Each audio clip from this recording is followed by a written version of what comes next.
যে লোকটা নিজের চাকরের কাছ থেকেও গাল খায়, পুরনো গাড়িতে পেট্রোল ভরতে 500 টাকা ধার নেয়, ওর কাছে বন্দুক এলো কোথা থেকে?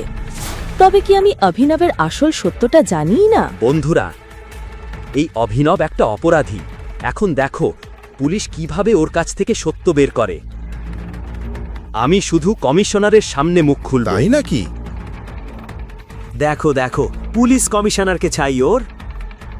শোন, বেশি চালাকি করার চেষ্টা করিস না, নইলে তোকে উল্টো করে ঝুলিলে এমন মারবো যে তোর আসল পরিচয় বেরিয়ে আসবে।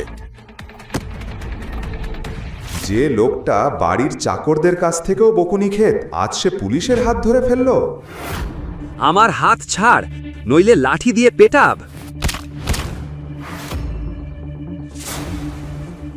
আরে ছেড়ে দাও ওনাকে। এই চিৎকার শুনে আশেপাশে সব পুলিশ ঘুরে তাকাল। অনন্যার রাজও হতবাক হয়ে গেল। ও পাগল হয়ে গেছে, কেউ কমিশনারকে ফোন করো।